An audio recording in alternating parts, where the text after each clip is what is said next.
안녕하세요. 크립토TV입니다.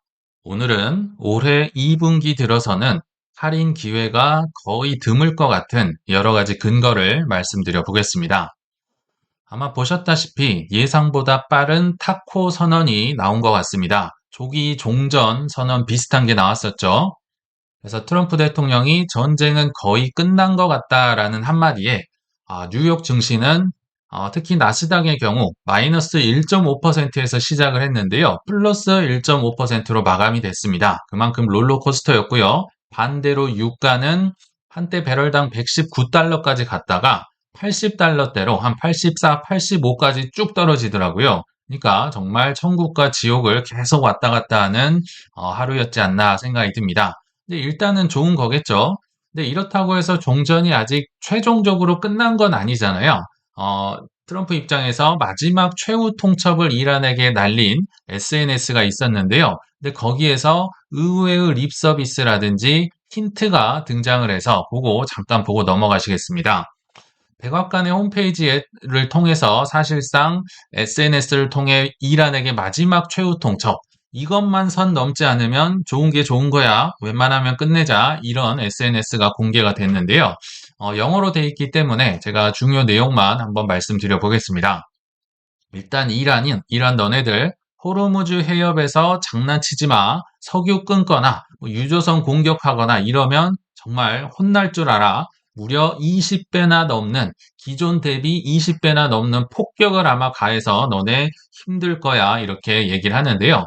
그만큼 석유를 중요시하게 생각하는 게 드러나고 있겠죠.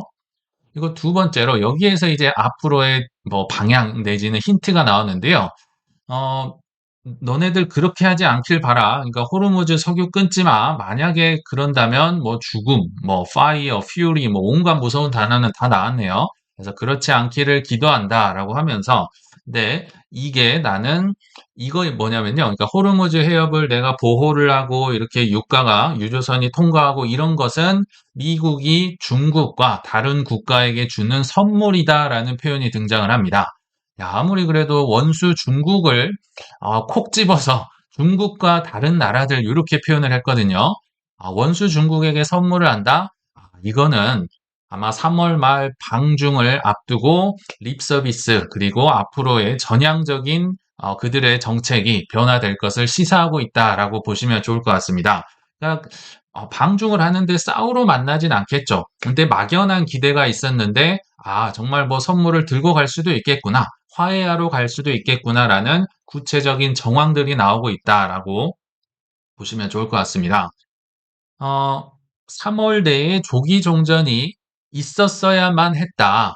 저는 그렇게 보긴 했었는데요. 가성비 전쟁으로 빨리 끝냈어야만 했던 여러 가지 근거를 다시 한번 제시를 해보겠습니다. 당장 급한 거, 멀리 있는 거 아니라요. 당장 3월, 4월에 해야 됐던 것들만 너무너무 많이 있었다.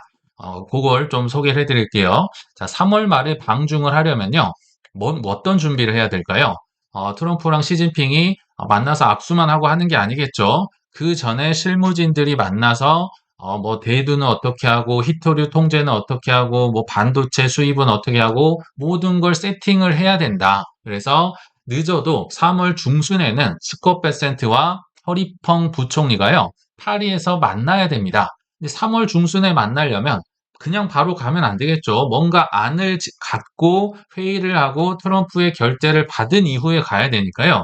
이게 지금 전쟁할 상황이 사실 아니었다는 겁니다. 요거 아마 지금 뭐 열심히 진행을 하고 있지 않을까 생각이 들고요. 그리고 이미 4월 1일부터 SLR 규제 완화, 이 완화 시간표는 이미 세팅이 돼 있었던 겁니다. 뭐 이렇게 뒤로 넘기거나 앞으로 당기거나 하는 게 아니었어요. 이때부터는 유동성을 올릴 수 있는 민간 은행 쪽에서 대출을 많이 받게 하고 국채를 사게 하는 그 전략이 이미 정해져 있다는 겁니다. 그래서 엑셀을 밟는 시간표는 정해져 있었으면요. 브레이크를 떼야 될 거 아니에요. 시간은 정해져 있는데 브레이크는 안 떼고 있으면 이거는 뭐 앞으로도 못 가고 뒤로도 못 가겠죠. 게다가 최근 들어서 AI 데이터 센터 뭐 버블 투자다. 뭐 굉장한 위기론이 나오고 있고요. 사모펀드 위기 계속 말씀드렸죠. 뭐 블랙스톤이다. 블랙락까지도 지금 고객들 환매 요청에 대응을 못 하고 있습니다. 이거를 수습하기 위해서는 결국 엄청난 유동성을 뿌려야 되는데 그 유동성을 투하할 시간이 약 2분기 정도로 정해져 있었다. 그리고 뒤에서 지금 한국도 어마어마한 돈을 뿜고 있는 것 같거든요. 그것도 뒤에서 한번 보여드리도록 하겠습니다. 근데 저는 미국이 한국의 그것을 훨씬 뛰어넘을 거다라고 생각을 합니다. 그리고 역시 당장 하고 있어야 하는 일들. 지금 관세가 위법 판결을 받았잖아요. 무효 소송 받고 있습니다. 환급 소송 대응을 하고 있습니다. 그리고 무효가 됐으니까 누구는 새로 부과를 하고 누구는 조정을 하고 누구는 깎아줘야 되고 이거 지금 다 코앞에 닥친 불이거든요. 특히나 깎아주는 정책을 이미 시행을 하고 있습니다. 그러니까 관세는요, 뭔가 큰 걸 얻어내기 위한 수단이라고 본다는 게 이런 얘기인 거죠. 예를 들어서 지금 식품이나 농산물 쪽은 굉장히 많이 깎아주고 있거든요. 그냥 감면입니다. 바나나, 뭐 커피, 소고기, 뭐 의약품, 뭐 비료 이런 것들 관세 없습니다. 그리고 철강 쪽도 아직 50%를 유지하고 있는데 지금 25%로 깎을까 말까를 고민하고 있는 상황. 지금 빨리 물가를 낮춰야지 지금 당장 뭐 한다고 해서 뭐 닥쳐가지고 이런 걸 한다면 이게 체감을 할 수가 없겠죠. 그리고 모기지 금리도 낮춰야 될 거고 석유값도 낮춰야 될 거고 이미 많이 올랐으니까 떨고 나야겠죠. 요 클래리티 법안도 통과를 시켜야 됩니다. 지금 전쟁 난리통에서도 코인베이스 CEO랑 백악관에서 만났잖아요. 거기 코인 이제 본인 지지자들도 챙겨야 된다. 그리고 카드 금리도 상한제를 통해서 뭐 JP 모건 압박도 하고 서민들을 위한 정책도 펼쳐야 하는 지금 당장 급한 것만 제가 생각나는 대로 써봤습니다. 이렇게 해야지만 정말 중요한 중간선거를 앞두고 중요한 3분기에 국민들이 살림살이가 좋아지는 거를 체감을 해야 될 거 아니에요. 이게 체감하는데 시간이 걸리기 때문에 2분기부터는 유동성의 환경을 조성해서 3분기에 딱 베스트하게 만드는 게 아마도 이들의 목표 같습니다. 이게 만약에 안 된다? 뭐 트럼프는 레임덕에 들어가거나 아니면 심하면 탄핵이 될 가능성도 있겠죠. 그리고 지금 3월, 4월만 말씀드렸고요. 5월 들어서는 안 그래도 바빴는데 더 무진장 바쁘다. 그러니까 지금 전쟁할 시간 자체가 사실 없었다는 겁니다. 빨리 끝냈어야 됐던 것 같아요. 그래서 5월 중순에 뭐가 있습니까? 연준 의장을 교체하기로 예정이 돼 있습니다. 왜 예정이라고 썼냐면 인준 절차가 좀 길어지고 하면 조금 늦어질 가능성이 있을 것 같아요. 근데 이 사람은 왜 바꿨나요? 금리 인하를 안 한다고 지금 케빈 워시를 뽑아 놓은 거잖아요. 그러니까 이분이 금리 인하를 하든지 안 하든지 간에 금리 인하에 대한 기대감은 어마어마하게 높아져 있을 겁니다. 그리고 실제로 트럼프 정책도 이 케빈 워시를 너네들은 그냥 금리만 인하해. 양적 완화, 예전에 연준이 했던 거는 우리가 할게. 재무부랑 민간은행을 통해서 할게. 그러니까 금리 인하에 대한 기대감만큼은 높아지겠다. 실제로 금리 인하를 얼마나 할지는 미지수긴 하겠죠. 그리고 오늘 좀 주제라고도 볼 수 있는데요. 뜬금없는 월드컵 얘기를 좀 해보겠습니다. 코앞에 있어요. 6월 11일부터 7월까지 약 한 달간 개최가 됩니다. 생각보다 빨라요. 그리고 개최지가 미국만 하는 게 아니라요. 캐나다랑 멕시코랑 3개국이 합니다. 북중미 월드컵이에요. 근데 우연찮게도 가장 또 사이가 안 좋았던 캐나다랑 멕시코랑 같이 한다는 게 좀 재밌는 포인트이긴 한데요. 자, 여기서 이번 월드컵이 다른 점이 있다면요. 직전까지는 32개국만 와서 16강전 뭐 이렇게 했던 거 기억나시죠? 근데 이번부터 48개국을 모집을 했습니다. 굉장히 16개국이나 늘었어요. 그러면 당연히 이 개최하는 수익이 올라가겠죠. 그래서 이 한 달 정도에서요, 한 14조 원 정도가 벌릴 거라고 예상이 된다라고 합니다. 근데 돈을 그렇게 좋아하는 트럼프가 이거 준비 안 할까요? 전쟁을 벌이면 당연히 할 수도 없을 뿐더러 당연히 손님 맞이 준비를 해야 된다. 근데 6월 들어서 짜잔 하고 하기에는 이 행사가 너무 큽니다. 그러니까 행사가 너무 크기 때문에 이제 어떤 애로사항이 있는지를 한번 말씀을 드려보겠습니다. 자, 작년 말에요. 피파에서 트럼프 대통령이 평화상을 받았었다라고 합니다. 근데 이 평화상 수상자로 인해서 월드컵 수익이라든지 모든 걸 지금 그르칠 여러 가지 기사가 쏟아지고 있습니다. 제가 왜 월드컵 얘기를 하는지 뒤에 좀 들어보시면 나오니까 한번 들어봐 주시면 될 것 같고요. 26년 이거 월드컵 망할 것 같아. 뭐 물론 뭐 중동 전쟁의 여러 가지도 있겠지만 또 하나가요. 멕시코에서도 엘 멘초라고 해서 마약왕이 물론 멕시코 주도로 미국이 조금 도와줘가지고 이분을 잡았거든요. 근데 이게 워낙 카르텔이 큰 곳들이라 대규모 폭력 사태가 벌어져가지고요. 이 월드컵 개최하는 이 도시 근처에서 70명이 넘게 지금 사망을 했다라고 합니다. 그러니까 지금 전쟁에 뭐 여러 가지로 불안한 상황. 게다가 미국이 지금 이민 정책, 이민자들 뭐 입국 이런 것도 강화를 했기 때문에 입국 제한 정책도 논란이 된다라고 합니다. 일단 이란 팬들이 비자 발급이 거부될 가능성 충분히 있겠죠. 그리고 그 전부터 아이티나 코르티부아르나 세네갈이나 이런 일부 국가 팬들도 비자 제한 대상이다. 팬들이 오지 않으면요, 이게 경기가 이 흥행이 잘 될 수가 없겠죠. 이런 문제도 있는데 더 중요한 게 있습니다. 축구 대표팀 자체가 못 올 수도 있고요. 또 아직 출전국이 정해지지도 않았습니다. 우리는 다 정해진 걸로 알고 있는데 아니에요. 뭐 패자부활전처럼 플레이오프라는 게 있거든요. 그래서 이라크 축구 대표팀이 아직 미정입니다. 축구를 뭐 볼리비아랑 수리남 둘 중에 하나 이긴 데랑 해가지고 지금 이긴 사람이 월드컵의 마지막 막차를 타야 되는데 출전국 미정이고 비자도 아직 못 발급받은 축구 선수들이 있다라고 합니다. 왜냐하면 지금 두바이나 이런 데 꽁꽁 갇혀가지고 멕시코에 와서 경기를 해야 되는데 이게 전쟁 때문에 비행기가 왔다 갔다 하질 않는 거예요. 그래서 지금 아직 출전국조차 정해지지 않은 상황이다. 그러니까 이라크도 이라크인데요. 더 큰 문제는 지금 이란이겠죠. 이란이요, 월드컵에 좀 나갈 수 없을 것 같다.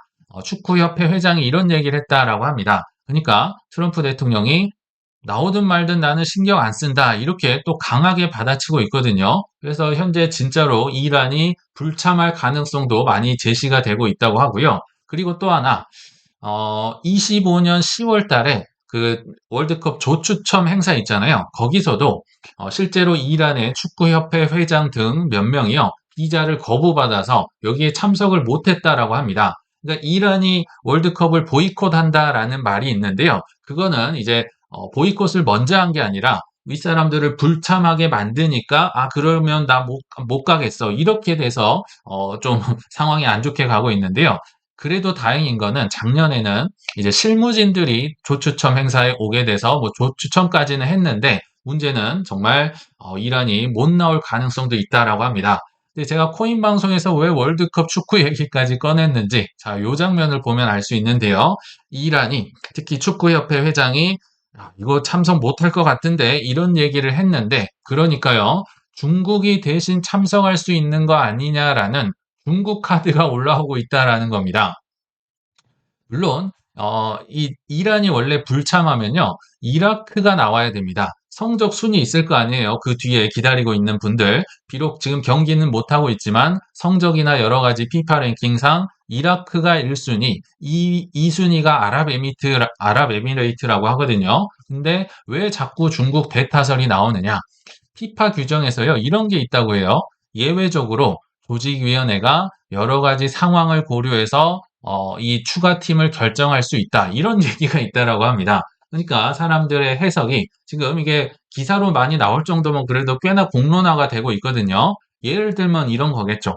만약에 이란이 참가를 한다면 또는 다른 중동 국가가 와가지고 미국에서 이거 입국 잘못시켰다가 테러 나면 어떻게 할래? 그럴 바에 차라리 중국인들이 난 거 아니야? 이런 얘기가 지금 공공연하게 나오고 있습니다. 물론 확률이 높다고 볼 수는 없어요. 제가 볼 때는 그냥 성적 좋은 사람들이 나오는 게 맞습니다. 그렇지만 지금 월드컵 개최국이 미국이거든요. 트럼프의 국가라면 이런 예외적인 상황이 발생할 가능성도 그래도 있겠죠. 그리고 또 하나 이런 중동 쪽에서 오는지 아니면 13억의 대국 중국이 오는지 수익성 면에서 뭐 이 관광객 맞는 게 전혀 다를 겁니다. 차이도 많이 있을 것 같고요. 또 트럼프 입장에서도 그렇게 싸웠지만 결국은 G1과 G2가 화합하는 모습을 전 세계에 보여주면서 뭐 이제 좀 반대 진영의 표도 얻으면서 야, 좀 이렇게 얼싸들싸 어깨 안고 화해하는 모드 요것도 약간 그림이 좋아지거든요. 그래서 수익성이라는 실리도 잡고 이런 화합했다는 성과도 잡을 수 있다면 트럼프 입장에서는 한번 꺼내 볼 만한 카드다라는 생각도 좀 들긴 합니다. 그렇다고 해서 뭐 중국이 나오는 걸 응원하는 건 아닙니다. 그냥 그런 가능성까지 이제 뉴스에서 나오고 있다. 그리고 여기까지가 6월이었거든요. 근데 6월이어서 또 7월 초부터 계속 말씀드렸지만 250주년 독립기념일 행사가 기다리고 있습니다. 이때 정말 뭐 전투기 쏘고 불꽃놀이 하고 난리도 아닐 거예요. 그리고 여기에 맞춰서 트럼프의 아동저축 계좌, 뭐 지금 1,000불씩 쏴주려고 기다리고 있죠. 이미 민간 후원도 많이 받았고요. 또 이때 즈음으로 해서 비트코인 전략 비축이 나올 가능성, 본인의 지지 세력을 챙겨야겠죠. 그렇기 위해서 저는 이런 선언들이 이 근처에 나올 가능성도 충분히 있다라고 보입니다. 자, 지금 얼마나 일정이 빽빽한지 보이시죠? 제가 모르는 것도 많이 있겠죠. 근데 이렇게 빽빽하다 보니까 최근에 이런 얘기까지 나왔었죠. 한 역사학자가 국가 비상사태를 선언하면서 중간 선거를 뭐 연기해버릴 수도 있다라는 썰까지 나올 정도로 지금 굉장히 빽빽하다. 지금 이 선거 준비해야 되는데 전쟁하고 있으면 이거 어떻게 할 수가 없겠죠. 그래서 이런 얘기까지 돌 정도로 바빴다. 이거를 제가 보여드리려고 말씀을 드려봤습니다. 게다가 하나만 더 붙여보겠습니다. 2분기 말, 그러니까 한 6월 말쯤부터 뭐 7월, 8월, 9월 3분기로 넘어가면서요. 저는 국장의 유동성이 코인 쪽으로 넘어올 가능성도 좀 높겠다라는 생각이 듭니다. 왜냐하면 지방선거와 중간선거가 있기 때문인데요. 일단 한국에서 현재 벌어지고 있는 일을 한번 말씀드려 보겠습니다. 지금 중동발 유가로해서 전 세계가 비상이고요. 한국도 예외가 아닙니다. 그래서 다시 떠오르는 추경 카드. 오늘 오전에 보니까 조기 추경을 이미 좀 어느 정도 확정을 해놨다라는 대통령의 말이 있더라고요. 물가 대응 재정 카드 꺼내나. 근데 이거는 뭐 좋고 나쁜 게 아니라요. 이런 긴급 상황에는 아마 여든 야든 보수든 진보든 모두 다 꺼낼 카드다. 저는 당연스럽다라고 생각이 듭니다. 그게 정치인 것 같아요. 그래서 6월 3일 지방선거 전까지는 아무튼 환경이 좋아야 될 거 아니에요. 이거는 글쎄요, 잘못됐다고 보진 않습니다. 그러면 돈을 얼마나 많이 쓸 것이냐? 지금 추경은 별도고요. 원래부터 있었던 게 100조 원 플러스 알파의 금융시장 대응, 뭐 주가를 부양하겠다. 뭐 필요합니다. 그리고 뭐 피해 기업, 뭐 금융 지원, 대출 만기 연장, 뭐 중소기업 지원 강화, 뭐 대출 원금 거치 기간 연장, 뭐 법인세나 뭐 납부 기한 연장 등등등 모든 게 지금 돈이 어마어마하게 들 거예요. 이 돈을 어디서 날까요? 물론 뭐 구조조정도 하고 예산을 조정을 하고 여러 가지도 있겠지만 또 그 중에 하나가 이겁니다. 이게 제 눈에 들어오더라고요. 3월 9일자로 있었던 한국의 국채 단순 매입 공고안인데요. 3조 원이나 되는 돈을 지금 국채를 뭐 3년물, 5년물, 10년물 이렇게 찍어내겠다, 돈을 풀겠다라는 겁니다. 근데 이게 계획이 된 걸까요? 아니면 계획에 없었는데 갑자기 생긴 걸까요? 이 빨간색에 그 힌트가 있습니다. 최근에 금리 변동성 확대에 대응하여 그러니까 중동발 사태 때문에 긴급 상황이었다. 즉 계획에 없는 상황이었다가 이 문구를 통해 드러난 것 같고요.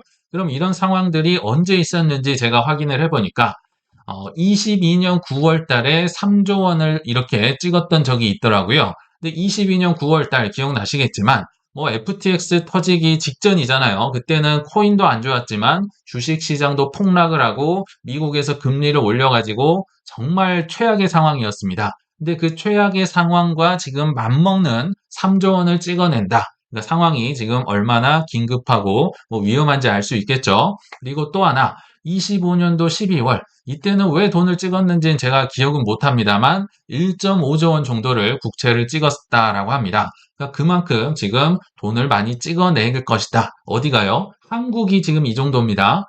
근데 이 돈들이 당연히 적시에 잘 써져야겠죠. 잘 써진다고 가정을 해보겠습니다. 자, 잘 써졌어요. 그리고 나서 지방선거가 끝나고 6월 말, 7, 8, 9월이 왔다고 가정을 해보겠습니다.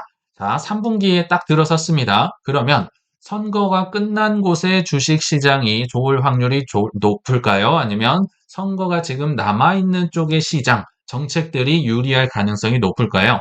제가 답을 써놨죠.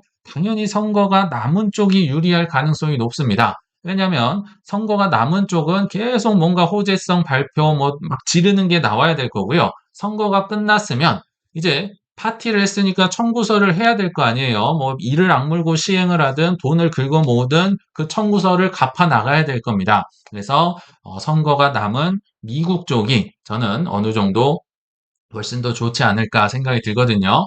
그리고 한국도 돈을 많이 풀고 있지만 저는 한국의 돈 풀기와는 비교도 안 될 정도로 미국 시장에서 민간 은행발, 재무부발 부양책이 어마어마하게 나올 거라 생각이 듭니다. 그러니까 뭐 어디가 잘못됐다 잘한다가 아닙니다. 이거는 뭐 정치인들이 당연히 하는 뭐 일이라고 본다면 상식적인 차원에서 미국 쪽이 3분기에는 훨씬 높을 가능성이 좋다. 그러면 국장은 약간 재미가 없어질 가능성이 있을 것 같고요. 미국이나 뭐 주식 시장이나 코인 쪽, 그러니까 트럼프 입장에서 미는 쪽, 뭐 AI가 될 수도 있고요. 이쪽은 굉장히 유동성이 풀릴 가능성이 높겠다라는 생각이 듭니다. 그래서 오늘 결론을 한번 가져와 봤는데요. 남들 파티에 휘둘리지 않으시고 보릿고개를 잘 넘기신 분들은요, 상승장에도 꽤나 오래 그리고 많이 벌 것이다 라는 생각이 듭니다. 예를 들어 볼게요. 현재 두 명이 같은 100% 수익을 보고 있다 하더라도요, 몇 년간 눈물, 콧물, 땀방울 다 쥐어짜서 만들어낸 수익, 이런 분들은 정말 꽤나 오래 가면서 또 수익이 불어날 수도 있고 잘 지킬 수 있겠지만, 단기간에 갈아타서 만든 100% 수익률은요, 당시에는 높아 보이고 같아 보이는데요. 이거는 제가 볼 때는 사회 경험 없이 누군가에게서 쉽게 얻거나 빌린 돈으로 사장님부터 시작을 한 사업장처럼 결국은 남 좋은 일 시킬 가능성이 매우 높다라고 봅니다. 그래서 올해의 상승장을 꽤나 누릴 수 있는 우리 구독자님들 되시길 바라면서 이만 마치겠습니다. 시청 감사합니다.